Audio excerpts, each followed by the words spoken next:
Good morning.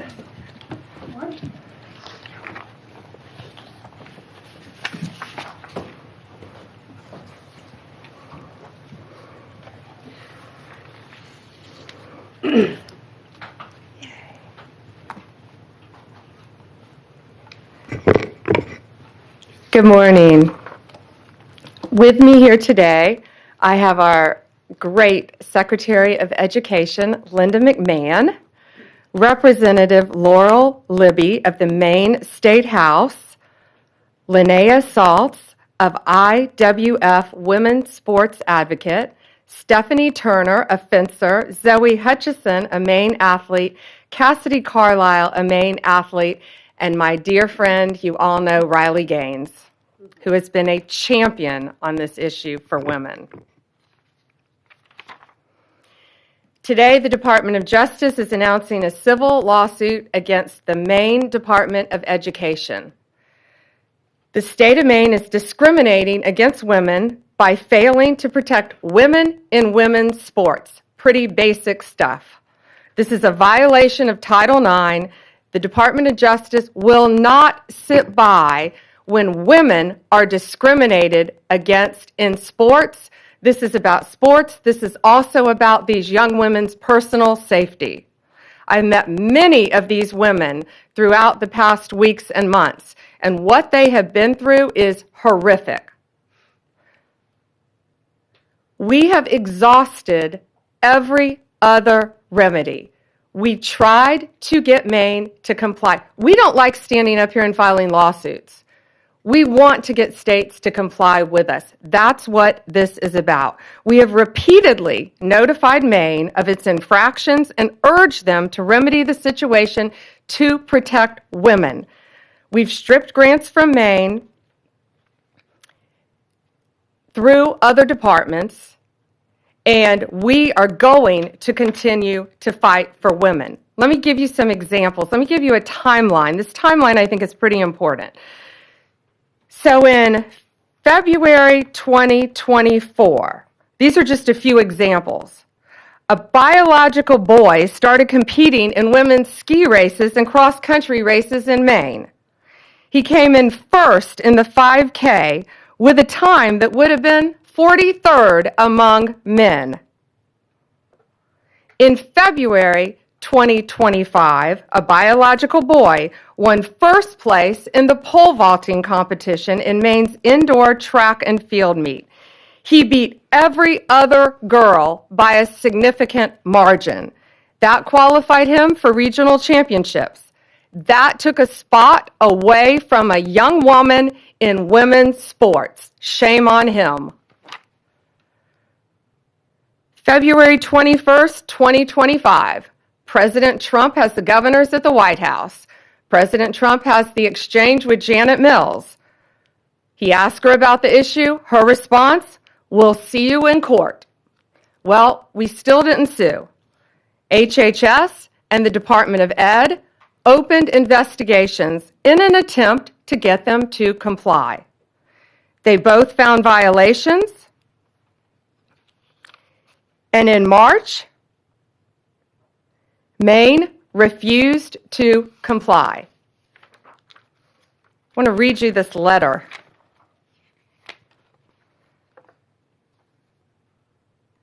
This is from the Maine Attorney General to the Department of Education. We will not sign the resolution agreement. We do not have revisions or a counterproposal. We agree we are at an impasse.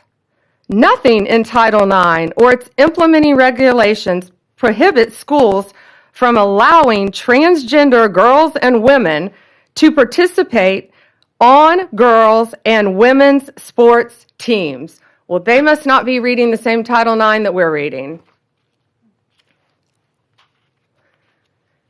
We believe they are failing to protect women. And it's not only an issue in sports. It is a public safety issue. These boys are allowed to go in women's restrooms. They are allowed to go in the women's dressing rooms and get fully naked and change in biological boys and change clothes in front of these young women. Maine's leadership has refused to comply at every turn, so now we have no other choice. We are taking them to court. What we are seeking an injunction to get them to stop this, stop what they're doing. That's pretty simple. And we are seeking to have the titles returned to the young women who rightfully won these sports. And we are also considering whether to retroactively pull all the funding that they have received for not complying in the past. And I am so proud of these brave young women standing behind me. I see and lots of parents in the front too, and I've met you. Thank you to the parents for supporting your daughters and telling them it's okay to fight back and stand up for what they believe in. Some of these young women have endured vicious injuries too as a result of boys playing in their sports. It's my honor now to introduce to you our Secretary of Education, Linda McMahon.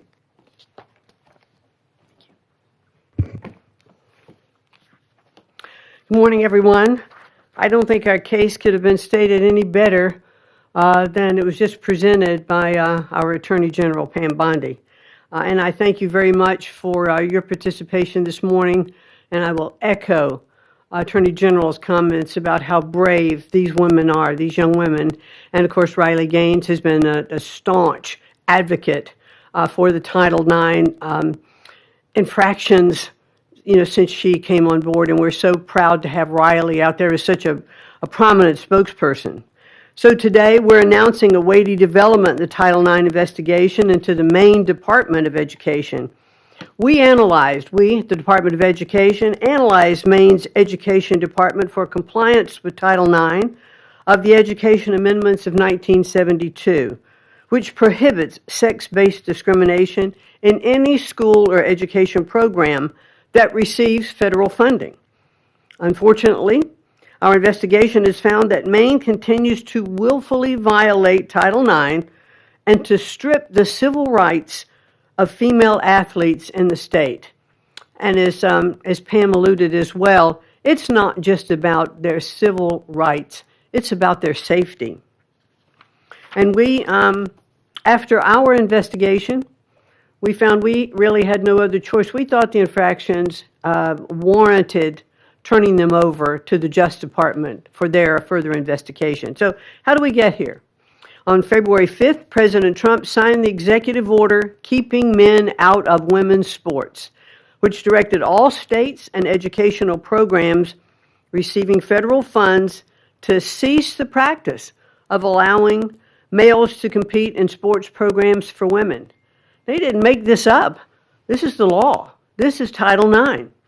This executive order was aimed at protecting women like fencer Stephanie Turner or volleyball player Peyton McNabb from being injured and unfairly outmatched by male athletes. President Trump didn't pull any punches. He explicitly warned Maine and Governor Janet Mills that Maine would risk losing federal funding if it continued to allow males to participate in women's sports. Governor Mills chose to openly flout Title IX compliance, telling President Trump, and I'll repeat what the general said, "We'll see you in court," and obviously we are going to. That same day, our Office for Civil Rights opened an investigation into the Maine Department of Education and Maine School Administrative District Number 51 for permitting males and girls sports and denying female-only intimate facilities. The department's investigation confirmed Maine's Title IX violations, and we offered Maine leaders multiple opportunities to change their policy and to protect women in sports, and they have refused. So now as the DOJ begins their enforcement actions, I hope Governor Mills will recognize that her political feud with the president will deprive the students in her state of much more than the right to fair sporting events. After all, compliance with federal civil rights law is a universal prerequisite for receiving federal funding. The Trump administration could not be any clearer to all states, sports leagues, and educational institutions. We take the violations of women's civil rights very seriously. I have 3 granddaughters, and I want to make sure that they are treated fairly and that they aren't exposed, in dressing rooms. We want to make sure that if you open women's sports or intimate facilities to males, you expose yourself to federal civil rights investigations. Governor Mills will definitely get her wish. We thank you all for being here this morning. Look forward to seeing you later. Thank you, Secretary.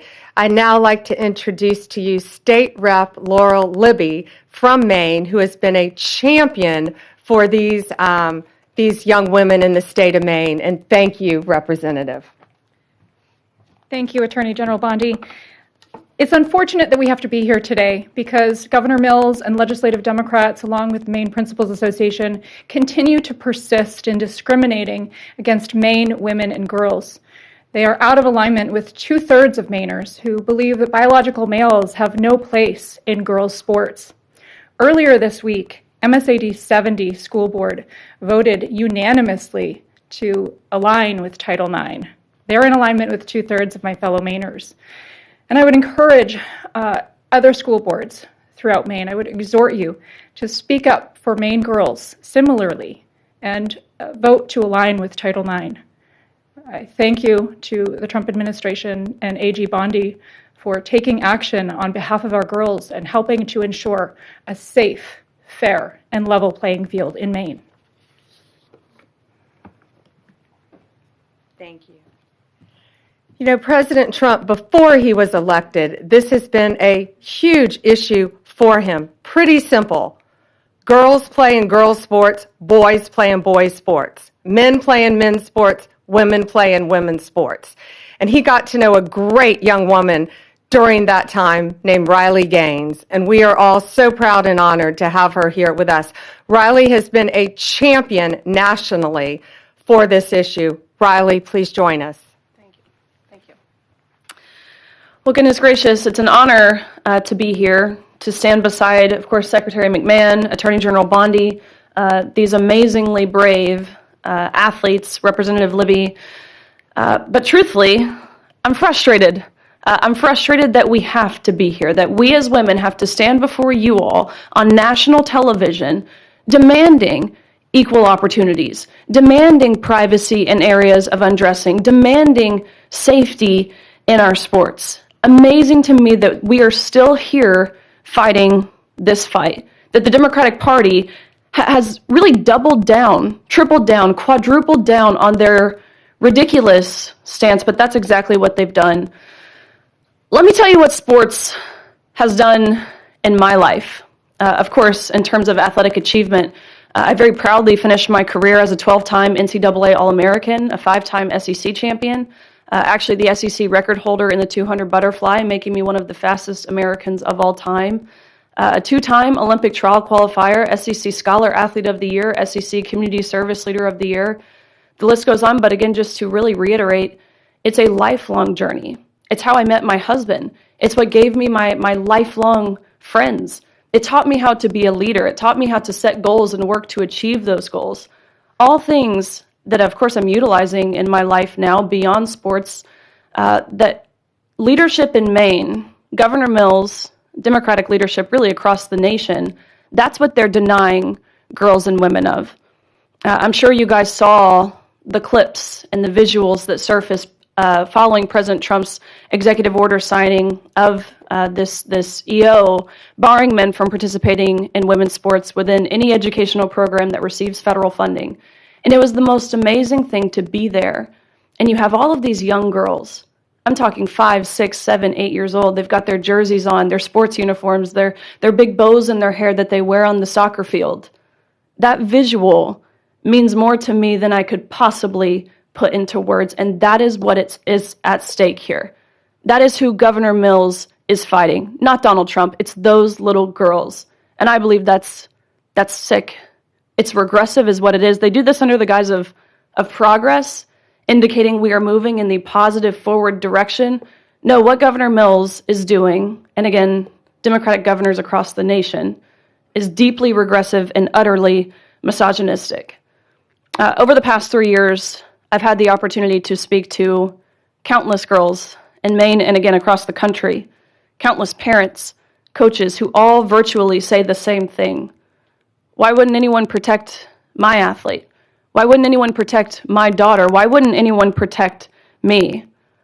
I've talked to girls who have lost roster spots, of course, podium finishes. I've talked to girls who have been exploited and simultaneously exposed to naked men in intimate areas of undressing. I've talked to girls who have been severely injured in their sports due to a male player on the opposing team. For crying out loud, we have a female representative from Maine, Laurel Libby, you just heard from her. She didn't tell you what happened to her. She lost her ability to vote and to speak on the House floor for defending girls and women, for posting about what was happening in Maine. No, this type of oppression didn't happen in Afghanistan. No, this type of censorship didn't happen in England. It happened right here in America under Democratic leadership. Again, this isn't progress. I would describe this as betrayal.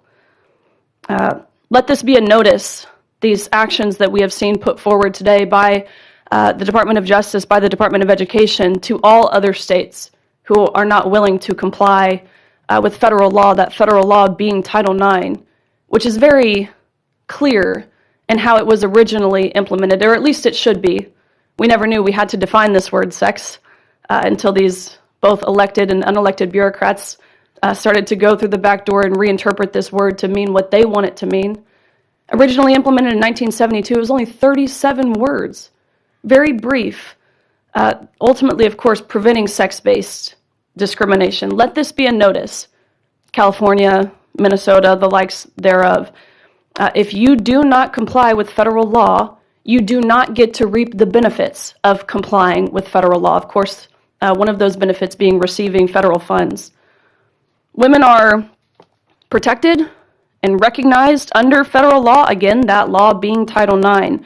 The U.S. government under President Trump, including the Department of Justice, including the Department of Education, will not stand by and ignore when the federally protected rights of women and girls are being violated. Again, that encounter between Governor Mills and President Trump went viral for really all of the right reasons. I think she thought she had this mic drop moment when she said, "I'll see you in court." Guess what? You will, because President Trump is a man of his promises. That was his campaign slogan. That's what we've seen delivered. Promises made, promises kept. This is another one. People, the American people, girls, women, boys, men, old, young, white, black, gay, straight, none of those identity factors matter. We want transparency. And we want accountability. Again, we voted overwhelmingly in favor of that on November 5th. And accountability is back in the White House. So I stand before you all today, and I thank you, again, Secretary McMahon, Attorney General Bondi. I thank you on behalf of course, myself, but I think more importantly, my younger sister, of all the women and girls who have dreams, like I did when I was young, to achieve, to succeed in my sport and beyond. So thank you. Riley, thank you. And Zoe would now like to say something. Tell us about your sport too, Zoe. So I compete in soccer and indoor track and outdoor track. And like was mentioned previously today, I had to watch at the Maine Class B State Indoor Track Championship as my close friend and my teammate and other female competitors lost the state championship to a biological male. And this was heartbreaking for me to have to watch. And Riley said that it's betrayal, and that's what it is. It is the job of our elected officials to protect our young female athletes, and they have failed to do that. We walk into sports expecting to have a level playing field, and to walk into the state championship to see a biological male there and to lose to a biological male, that's betrayal. And so I am extremely grateful to AG Bondi for standing up for us when our elected officials aren't doing that. And on behalf of of the girl athletes in Maine, I just want to say thank you all, and I look forward to having a level playing field back after this fight. So thank you. And Cassidy wants to say a few words. My first experience was when I was 13 years old. I was going to change for gym, and I walked into the locker room, and there was a biological male there. From that point on, my junior year, I competed in Nordic skiing and lost to a biological male numerous of times. I am fighting this fight for generations to come. And the fact that our governor can look the women of our state in the eyes and say, I'm not going to fight for you, is heartbreaking, and it's betrayal, like Riley said. I just want to thank all these women standing behind me and President Trump for fighting for us, because even though my own governor isn't fighting for me, I know there are people out there fighting for me. Thank you, Cassidy. It takes a lot for these young women to be standing up here saying this too.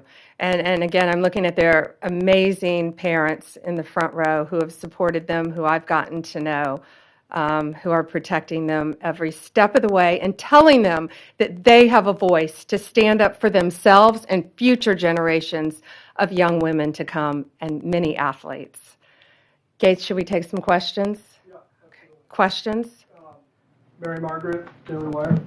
Thank you, Attorney General Bondi. I wanted to ask if there's other states that you're focused on. Which ones are next for these types of abuses, including men and women's prisons? Well, first we're looking at, for this, we're looking at Minnesota, we're looking at California, we're looking at many, many states, but they are the top two that should be on notice because we've been communicating with them. And just like Maine, we're not going out there, we don't want to be suing people, we want them to comply with the law. And that's what we're doing. We have given them opportunity, Maine, an opportunity over and over again.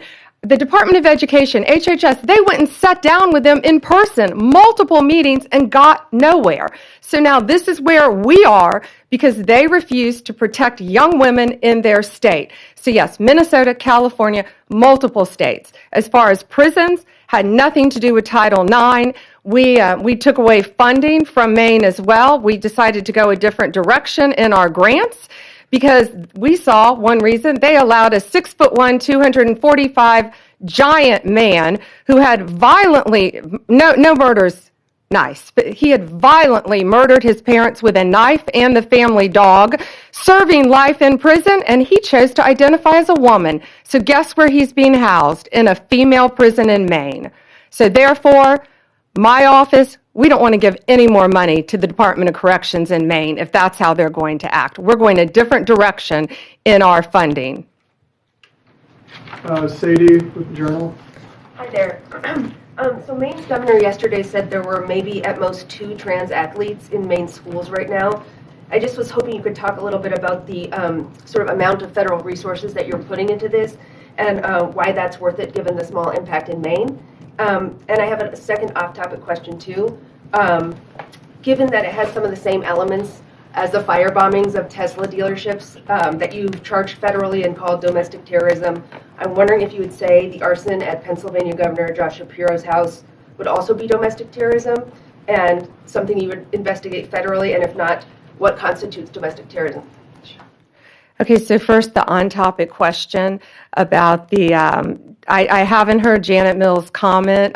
Governor Mills said it's only a couple trans athletes. Well, I think those are boys who identify as girls wanting to beat girls in girls' sports. Well, if one young woman is in jeopardy, one, that's enough for us to be standing up here. One, no boy will be undressing in a girl's locker room. No boy will be walking in a woman's restroom. And no boy, when we're finished with this, will be beating young girls in sports. These young women many of them have trained, since you were in elementary school for your sport? Riley, when did you start swimming? 4 years old. 4 years old. They have trained their entire lives. Some of them have lost scholarships. They have lost regionals. They have lost state because of boys. I don't care if it's 1. I don't care if it's 2. I don't care if it's 100. It's going to stop, and it's going to stop in every single state. Tesla. You ask about, yes, Tesla. You ask about, so I spoke to Governor Shapiro. I think you're referring to his governor's mansion. I spoke to him. It is absolutely horrific what happened to him. Kash Patel also spoke to him. We have been praying for Josh, for his family. Those photos, it was horrible. I firmly believe they wanted to kill him. The defendant allegedly said he was going to use a hammer if he could have gotten to the governor. I've known the governor many, many years. It is horrible. And yes, we are working with state authorities to do, it's now a pending investigation, anything we can to help convict the person that did this and keep them behind bars as long as possible. David? Two questions, one on topic and one off topic. I'll start with the on topic. Minnesota and California, you mentioned you're looking at them. Are there active investigations into those states? Are there conversations? In which state do you expect to be next based on those conversations? Both. We have reached out to them. We have sent them letters. We're in the same posture we were in the beginning here with Maine. So let's see what they do. Let's hope they comply. Again, we don't want to sue anyone. We just want you to comply with federal law and protect girls, period. But yes, we are fully prepared to sue them and others that we will be looking at as well. And then my off topic, big topic over the past few weeks, Kilmar Abrego Garcia in Maryland. He's in a prison now in El Salvador. He was sent there. You insist, the president, everybody in the administration insists that he is MS-13. It appears that there's not going to be any sort of trial. He's not going to come back. DHS said he would be arrested and redeported if he comes back. Why not show the American people the evidence that he's MS-13 so they can make an informed decision? And that goes the same with this Henry Josue Santos, who was picked up in Virginia, who is now presumably going to be deported as well. Why not show the public the evidence? Well, he is an illegal alien who has been living illegally in our country from El Salvador.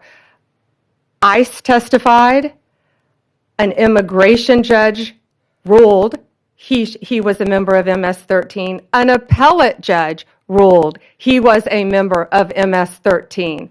Hard stop. He should not be in our country. He was deported. They needed one additional step in paperwork, but now MS-13 is characterized as they should be, as an FTO, as a foreign terrorist organization. So he is not coming back to our country. President Bukele said he was not sending him back. That's the end of the story. If he wanted to send him back, we would give him a plane ride back. There was no situation ever where he was going to stay in this country. None. He would have come back, had one extra step of paperwork, and gone back again. But he's from El Salvador, he's in El Salvador, and that's where the president plans on keeping him. But the evidence, we're not going to see the evidence. We have the transcripts from the court hearings. I'll be glad to give you the court hearings from 2019, what we have, sure. With the rulings from the judges, gladly. All right, last one, Reagan.